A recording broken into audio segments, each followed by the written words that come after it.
All right, stage 3 of our cold calling framework. This one is all about the pain exploration, right? So what we've covered so far is we've gone through the opener, we've gone through the problem statement. Today we're going to focus on the pain exploration. How do we get the prospect talking?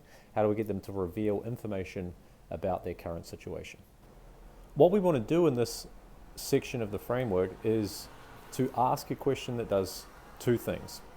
Allows us to understand a little bit about their current baseline position.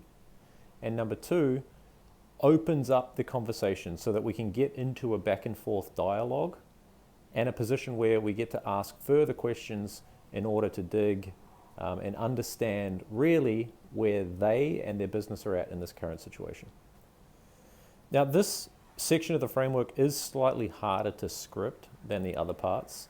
And the reason for that is because the very best reps at this part of the framework get into that back and forth dialogue, right? I've got some examples that I'll walk through on the computer shortly that show how we can get into this exchange, questions that can set that up. But ultimately, the best reps will go into these conversations wearing what we call the curiosity hat, right? The curiosity hat as opposed to the sales hat. When a rep's wearing their sales hat, a few negative behaviors creep into the way that they have conversations with prospects, right? And those negative behaviors are things like, a rep having happy ears, right? So listening for things that they want the prospect to say as opposed to listening for understanding, right? Or listening with the intent to respond as opposed to the intent to understand, right? So when the prospect is speaking, thinking about what they're going to say in response as opposed to just truly listening to the prospect.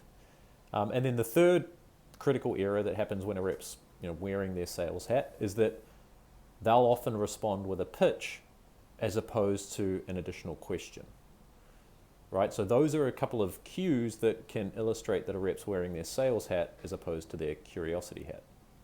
If they've got the curiosity hat on, then the inverse behaviors are true, right? The rep is listening for understanding. They're asking questions to clarify, right? They're digging for reasons as to why the prospect might be a bad fit as opposed to listening with happy ears, right? So really, really crucial in stage 3 of the cold calling framework that reps are wearing that curiosity hat as opposed to that sales hat.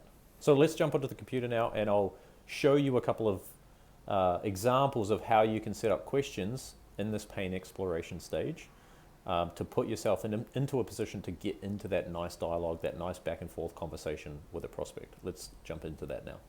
All right, so here are a couple of examples. These examples here flow on from the stage 2 problem statements that we went through in the previous video and the previous blog post. So if you haven't seen that one yet, I'll link to those below. But here we go. So stage 3 for our first example is here. So the first part of this pain exploration would be this question. Okay, interesting. And what is your dial to connect rate at the moment? Are you around the industry average of 4% or, right? Now we can get some information from the prospect. And then the follow-on question is, and have you tried putting anything in place to lift these recently? How did that work out? What worked well in that situation, right? At this point now, we should be able to get into a dialogue and open up that conversation with the prospect around where they're currently at and what they've tried to address that, what they've tried to do to address that, and perhaps where the gaps are between, where they are at the moment and where they want to be moving forward. Right, second example.